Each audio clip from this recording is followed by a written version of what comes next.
हाय दोस्तों, स्वागत है आपके अपने YouTube channel study with team Banaras में। आज डिस्कस करेंगे हम लोग 22 दिसंबर 2021 के ऑनलाइन एग्जाम में हुए पेपर को। इसके पहले हम लोग 21 दिसंबर 2021 के पेपर को डिस्कस कर चुके हैं प्रीवियस वीडियो में। जिन बच्चों ने ना देखा हो वो प्लेलिस्ट बना हुआ है, उसमें जाके देख सकते हैं। इस पेपर में सीडीपी पोर्शन के 30 प्रश्नों को करना है, जिसमें से आज 15 क्वेश्चंस करेंगे हम लोग और नेक्स्ट वीडियो में 15 क्वेश्चंस को डिस्कस करेंगे, क्योंकि एक ही वीडियो में 30 क्वेश्चंस को डिस्कस करने में वीडियो काफ़ी लेंदी हो जा रहा है, तो इससे बोरिंग भी होता होगा थोड़ा सा पढ़ने में। इसलिए इसे 2 पार्ट में करके हम लोग करेंगे। तो आइए चलिए देखते हैं। पहला प्रश्न है कि विकास के किस क्षेत्र का संबंध बौद्धिक सामर्थ्यों जैसे कि ध्यान, स्मृति, समस्या समाधान, कल्पना और रचना करने से है। यानी कि विकास के डेवलपमेंट के किस डोमेन में जो बौद्धिक सामर्थ्य हैं या मानसिक क्षमताएं हैं, जिसके अंतर्गत आपका ध्यान आ जाता है, स्मृति आ जाता है, किसी समस्या का समाधान करना, आप जो इमेजिनेशन करते हैं या फिर जो कोई क्रिएशन करते हैं या रचना करते हैं, वो किसके अंतर्गत आता है। ऑप्शन ए है संवेगात्मक क्षेत्र, बी संज्ञानात्मक क्षेत्र, जी 3 सामाजिक क्षेत्र, या फिर चौथा ऑप्शन है आपका शारीरिक क्षेत्र। तो किसके अंतर्गत आता है आपका ये सारी चीजें। देखिए, पहला ऑप्शन है आपका संवेगात्मक क्षेत्र। तो संवेगात्मक क्षेत्र के अंतर्गत आपके क्या आएंगे, आपके संवेग, जैसे आप जो गुस्सा करते हैं, क्रोध हुआ, आपका भय हुआ, आप बहुत ज़्यादा जब खुश होते हैं, तो यानी कि जितने भी इमोशनल चीज़ें हैं वो किस में आएंगे, संवेगात्मक क्षेत्र में। यानी कि ये तो नहीं होगा। दूसरा ऑप्शन है संज्ञानात्मक क्षेत्र। संज्ञानात्मक क्षेत्र किसे कहते हैं, यानी कि ऐसी चीज़ें जो हमारे संज्ञान से जुड़ी हो, जो हमारे संज्ञान में हो, जो चीज़ें हमारे दिमाग से जुड़ी हो, चाहे वो आपकी मानसिक क्षमताएं हो, चाहे बौद्धिक क्षमताएं हो, चाहे ध्यान लगाना हो। जैसे अगर हम किसी भी कार्य को कर रहे हैं तो लोग कहते हैं ना कि ध्यान लगा करो, ध्यान लगा के पढ़ो, ध्यान लगा के कार्य को करो। स्मृति, स्मृति में आप कोई भी टॉपिक जो याद किए हुए हैं, या फिर आपको अपने घर वालों का नाम याद है, मोबाइल नंबर याद है, तो ये कहाँ पर संचित रहता है, कहाँ पर, ये आपकी स्मृति यानी कि आपके दिमाग में ही रहता है। समस्या समाधान क्या होता है, आपके सामने कोई भी प्रॉब्लम आ जाए, चाहे आप मैथ सॉल्व कर रहे हैं पढ़ाई से रिलेटेड, या फिर आपके लाइफ में जो भी घटनाएं घटित हो रही हैं, या फिर कोई समस्या आ जाता है, तो उसे जो आप उसका समाधान करते हैं तो किसका प्रयोग करके करते हैं, अपने संज्ञान का, अपने दिमाग का यूज करके करते हैं। ठीक है। आप किसी भी चीज़ की जो कल्पना करते हैं, इमेजिनेशन करते हैं, या फिर जो कुछ भी नया क्रिएटिविटी सोचते हैं, रचना करने के लिए सोचते हैं, ये सब कार्य सारी क्रियाएं कहाँ होती है, आपके दिमाग में होती है। और दिमाग दिमाग से क्या होता है, हमारा संज्ञान, हमारा ज्ञान जुड़ा होता है। ठीक है। तो ये कहाँ पर होता है, आपके संज्ञानात्मक क्षेत्र में होता है। संज्ञानात्मक क्षेत्र का विकास पूछा जाए किसने दिया, तो किसने दिया था, आपके जीन पियाजे ने दिया हुआ है। और जीन पियाजे ने संज्ञानात्मक क्षेत्र की 4 अवस्थाओं के बारे में बात किया है, जिसे पहला है संवेदीगामक, दूसरा पूर्व संक्रियात्मक, तीसरा मूर्त संक्रियात्मक और चौथा आपका अमूर्त संक्रियात्मक आ जाएगा। तो इसका सही जवाब क्या होगा, संज्ञानात्मक क्षेत्र। आइए क्वेश्चन नंबर 2 देखते हैं। क्वेश्चन नंबर 2 है कि सना ने अपनी कमीज का बटन बंद करने व कलम पकड़ना सीखने से पहले, सना एक जो कि बच्ची है, वो क्या करती है, अपने कमीज का बटन तो नहीं बंद कर पा रही है और कलम भी अभी नहीं पकड़ पा रही है, किंतु पहले गिलास और बोतल पकड़ना सीख लिया है। किंतु वह क्या करती है, गिलास पकड़ लेती है और बोतल को अभी पकड़ लेती है। यह उदाहरण किस ओर संकेत करता है। यानी कि प्रश्न कर रहा है कि सना जो कि एक छोटी बच्ची है, वो क्या कर रही है, अपने कमीज का बटन नहीं बंद कर पा रही है और ना ही कलम से पकड़ के लिख पा रही है, किंतु वह जो गिलास है पकड़ लेती है अच्छे से, अपने स्कूल के बॉटल को भी अच्छे से पकड़ लेती है। यानी कि अपने हाथ की हथेलियों का तो वो प्रयोग कर ले रही है, किंतु अभी उंगलियों का प्रयोग नहीं कर पा रही है। यानी कि अपने शरीर के जो बड़े भाग हैं, हथेली उसका प्रयोग कर ले रही है, लेकिन जो सूक्ष्म यानी कि फाइन मोटर है, यानी कि सूक्ष्म भाग है, उसका भी वह प्रयोग नहीं कर पा रही है। तो यह किस ओर संकेत कर रहा है। पहला है कि विकास एक आयामी है, जी नहीं, विकास बहुआयामी होता है, मल्टी डायमेंशनल होता है। विकास की दिशा शीर्षगामी है, यानी कि कहना चाहता है कि जो डेवलपमेंट है वह सेफेलोकॉर्डल की ओर डायरेक्शन में होता है। सेफेलोकॉर्डल यानी कि शीर्षगामी का मतलब कि जो बच्चे का विकास है वह सर से पैर की ओर होता है, यानी कि वह पहले अपना सर संभालना सीखेगी, फिर गर्दन और फिर उसके बाद पैर। तो यहाँ पर ऐसी तो कोई बात हो नहीं रही है। तीसरा है कि विकास की दिशा अधोगामी है, इसी को इंग्लिश में प्रॉक्सिमोडेटल कहते हैं। ठीक है, देखिए इंग्लिश इसका क्या है, इसी को इंग्लिश में प्रॉक्सिमोडिस्टल कहते हैं और शीर्षगामी को कहते हैं सेफेलोकॉर्डल कहते हैं। आइए इसके मतलब को समझ लेते हैं। तो प्रॉक्सिमोडिस्टल का मतलब क्या होता है, अधोगामी का मतलब कि जो डायरेक्शन होता है विकास का वो किधर होता है, केंद्र से बाहर की ओर होता है। ठीक है, पहले हृदय की धड़कन और फिर उसके बाद जो आपके शरीर का बाजू है, ठीक है, वो कार्य करना शुरू करेगा और उसके बाद आपके जो हाथ पैर है वो, या फिर इसी को gross motor to fine motor यानी कि स्थूल से सूक्ष्म की ओर विकास भी कहते हैं। यानी कि जो बच्चा है वह सबसे पहले अपने शरीर के बड़े भागों को इस्तेमाल करेगा, फिर उसके बाद धीरे धीरे छोटे भागों को, यानी कि पहले बच्चा क्या करेगा, चलेगा फिरेगा दौड़ेगा उछलेगा कूदेगा, तो उसके शरीर का जो बड़ा भाग है यानी कि उसका जो पैर हुआ हाथ हुआ, ठीक है, किसी बड़े चीज़ को तो वो पकड़ लेगा किंतु छोटे चीज़ों को नहीं पकड़ पाएगा, यानी कि ना, इसीलिए सना क्या है, अपने कमीज के बटन को नहीं बंद कर पा रही है। तो इसमें किसकी बात की जा रही है, विकास की दिशा कैसी होती है, अधोगामी होती है, यानी कि प्रॉक्सिमोडिस्टल होती है। विकास का क्रम अनिश्चित होता है जी, नहीं, विकास का क्रम निश्चित होता है। तो इसका सही ऑप्शन क्या होगा, ऑप्शन नंबर 3। आइए क्वेश्चन नंबर 4 देखते हैं। क्वेश्चन नंबर 3 देखते हैं कि बच्चों का विकास इनमें से किसका परिणाम है, यानी कि बच्चे का जो विकास होता है वह किसके द्वारा होता है, किसके परिणाम के द्वारा होता है, केवल आनुवंशिकता का, केवल वातावरण का, विद्यालय और शिक्षा का, या आनुवंशिकता और वातावरण के बीच परस्पर अंतःक्रिया का। तो बच्चे का जो विकास होता है उसमें कुछ गुण उसके माता पिता द्वारा, आनुवंशिकता द्वारा उसे मिलते हैं। ठीक है, तो जैसे उसके आँखों का रंग हुआ, उसके बालों का रंग हुआ, उसके बॉडी का स्ट्रक्चर हुआ, ये सब क्या उसे आनुवंशिकता द्वारा गुण प्राप्त होते हैं, यानी कि उसके माता पिता द्वारा इसे ये गुण मिलते हैं या फिर उसके पूर्वजों द्वारा।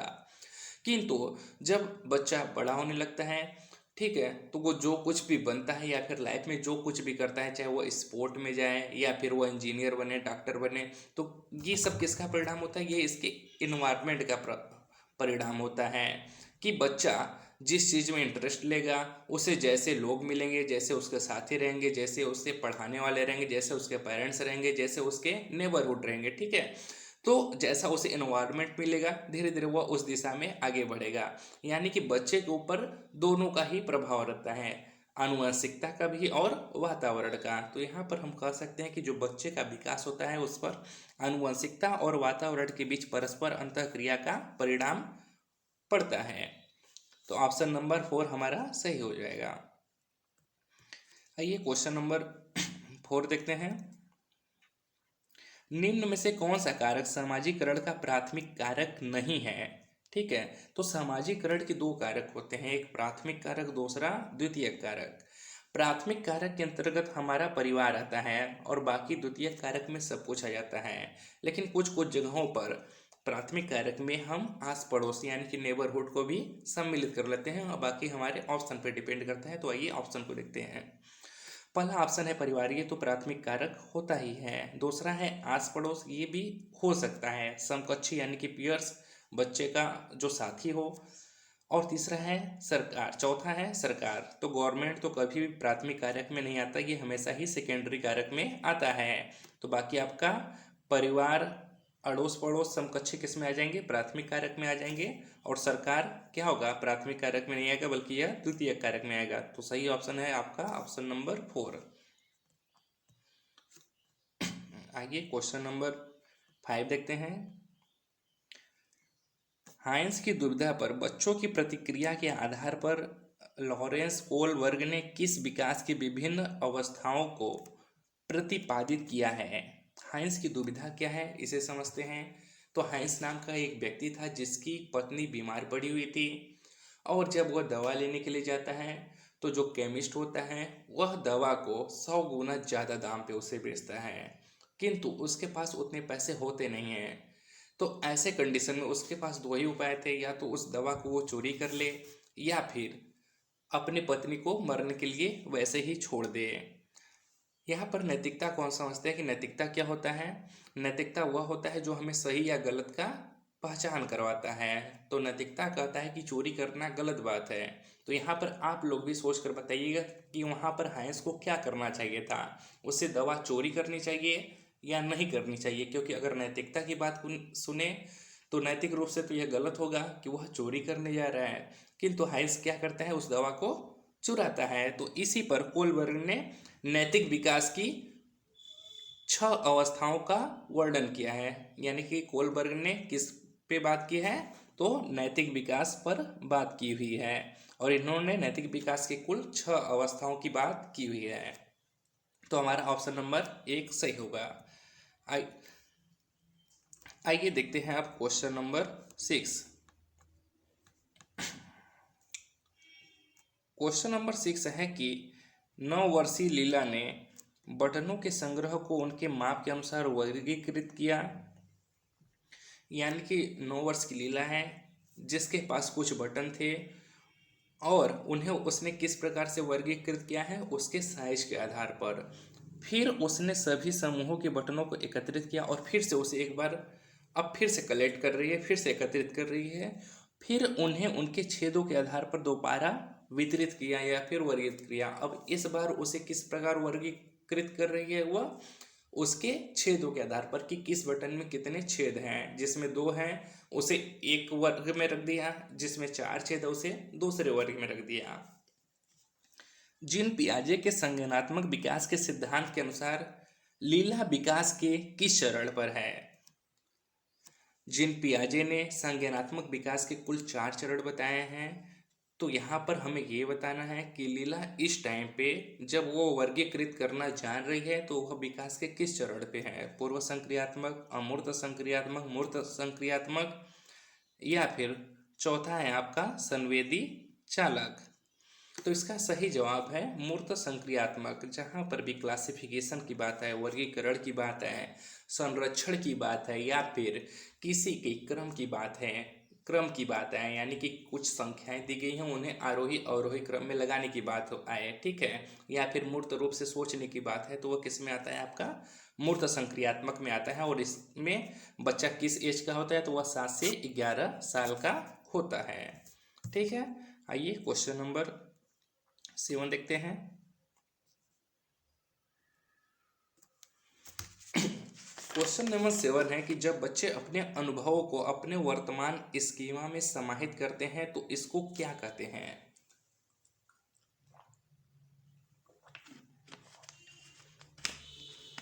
क्वेश्चन है कि जब बच्चा अपने अनुभव को अपने वर्तमान स्कीमा में समाहित करता है तो इसको हम क्या कहते हैं? सबसे पहले स्कीमा को समझते हैं कि स्कीमा क्या होता है।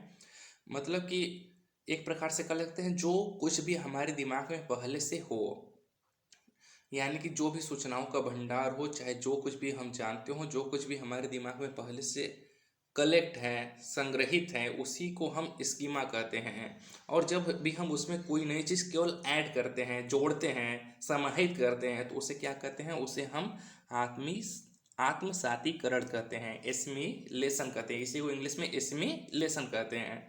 ठीक है, किंतु अगर यहीं पर ये बात करता कि वह अपने अनुभव को क्या करता, उसमें संशोधन करता या फिर उसमें चेंजिंग करता, तब वो क्या हो जाता, तब वो हमारा हो जाता समायोजन। तो यहाँ पर हमारा कौन सा सही जवाब होगा? ऑप्शन नंबर 1 आत्मसातीकरण, क्योंकि वह केवल नई चीज को ऐड कर रहा है। आइए क्वेश्चन नंबर 8 देखते हैं। क्वेश्चन नंबर 8 है आपका कि लेव वाइगोस्की के संज्ञानात्मक विकास के सिद्धांत को क्या कहा जाता है? क्योंकि वे तर्क देते हैं कि बच्चों का जो सीखना संदर्भ में होता है, किसके संदर्भ में होता है? मनोगतिशील, मनोलैंगिक, सामाजिक सांस्कृतिक, या फिर व्यवहारात्मक। तो जो वाइगोस्की से आपके सीटेट में कम से कम 2 से 3 प्रश्न लगभग हर साल ही पूछे जाते हैं, ठीक है। तो वाइगोस्की ने क्या कहा था? वाइगोस्की ने कहा था कि जो बच्चे होते हैं वह समूह में ज़्यादा सीखते हैं, सहयोगात्मक प्रवृत्ति अपना के वो ज़्यादा सीख सकते हैं, वह समाज में जाकर ज़्यादा सीख सकते हैं, वह संस्कृति को जानकर ज़्यादा सीख सकते हैं। तो इन्होंने जो संज्ञानात्मक विकास के सिद्धांत को क्या कहा था? सामाजिक सांस्कृतिक सिद्धांत कहा था, ठीक है। क्या कहा था? सामाजिक सांस्कृतिक सिद्धांत का। मनोगतिशील का सिद्धांत किसने दिया था? तो यह सिगमंड फ्रायड ने दिया था। मनोलैंगिक का सिद्धांत भी किसने दिया था? सिगमंड फ्रायड ने दिया था।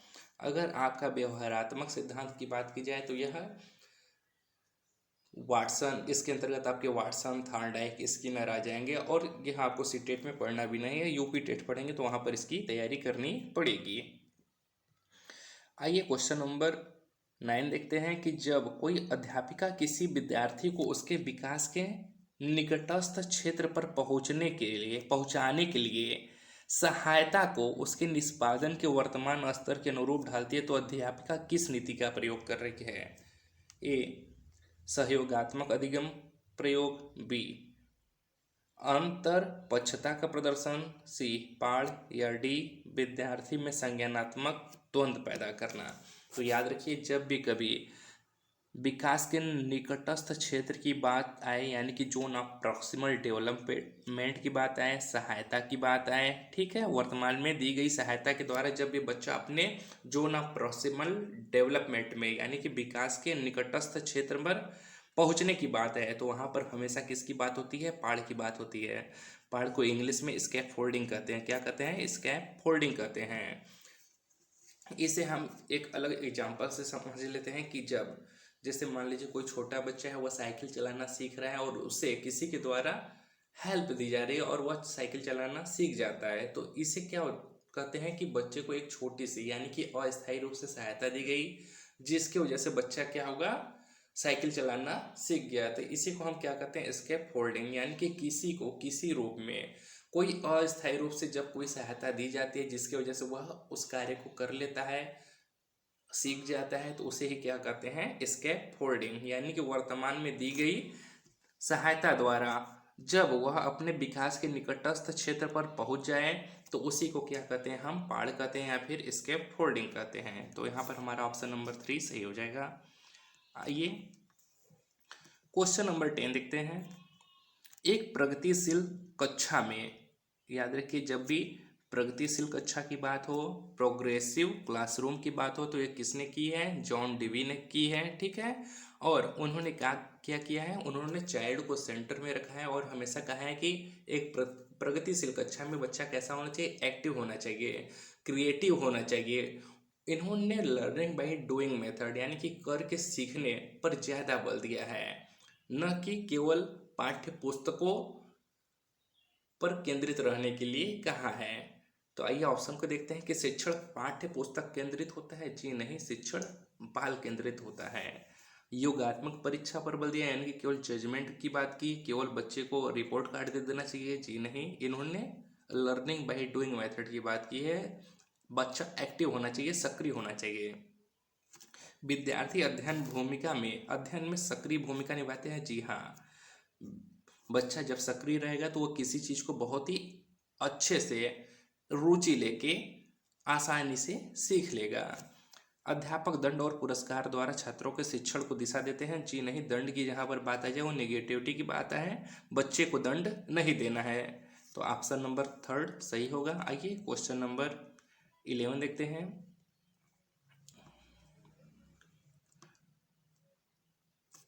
रिक्त स्थान। बुद्धि कौशल उस कौशल की ओर संकेत करता है जो कि दूसरों के मनोदशाओं, स्वभावों और आशयों को पहचानता है तथा उन पर उपयुक्त प्रतिक्रिया देता है।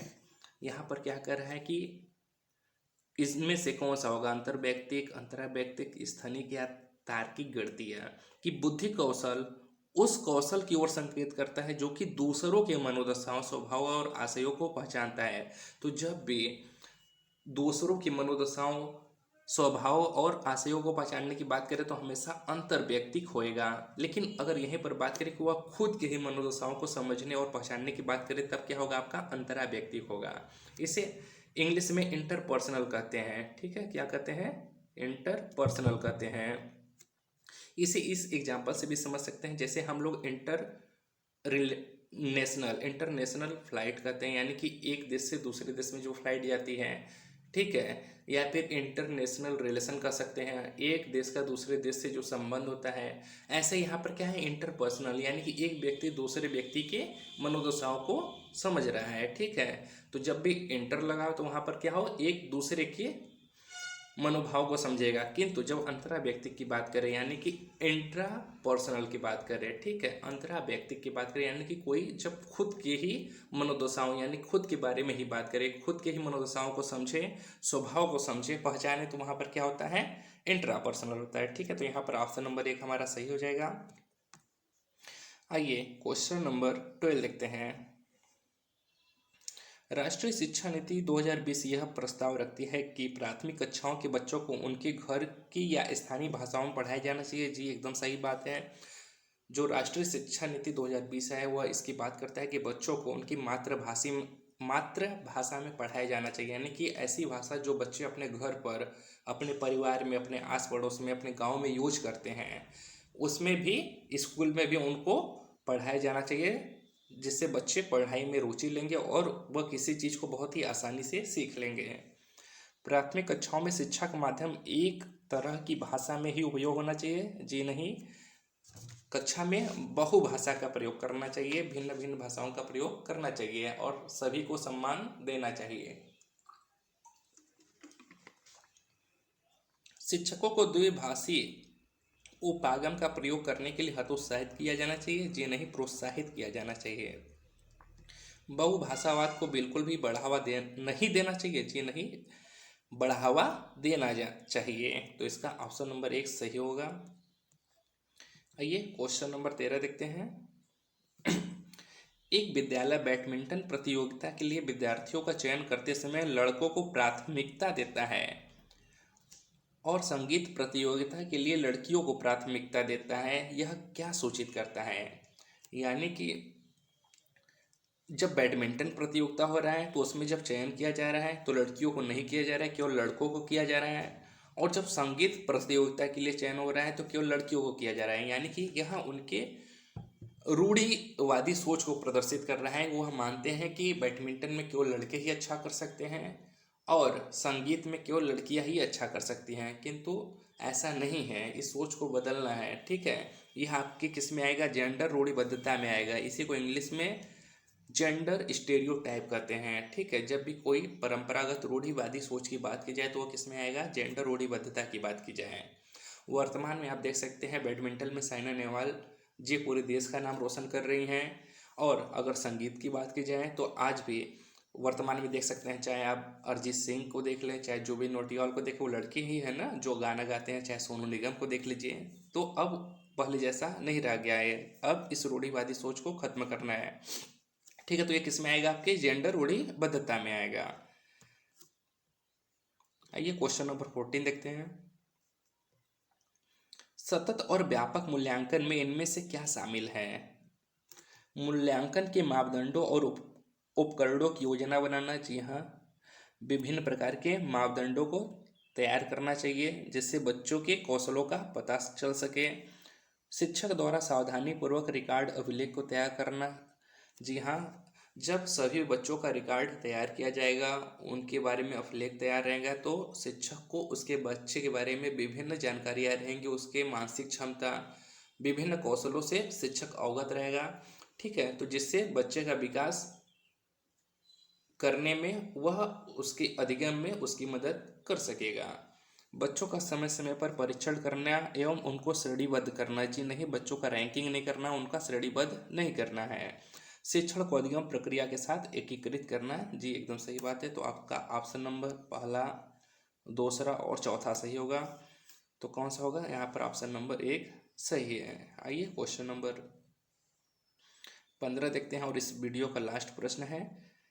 इसके बाद बचे हुए 15 क्वेश्चंस को हम लोग नेक्स्ट वीडियो में देखेंगे। राष्ट्रीय शिक्षा नीति 2020 के अनुसार आकलन के लिए अंतर्निहित सिद्धांत क्या होना चाहिए? मुख्य रूप से रटने के कौशलों का परीक्षण करना, जी नहीं, रटना नहीं है, केवल विषय वस्तु के अधिगम के लिए प्रोत्साहित करना जी नहीं, विभिन्न क्रियाकलाप करवाने हैं बच्चे से। लर्निंग बाय डूइंग मेथड का यूज करना है।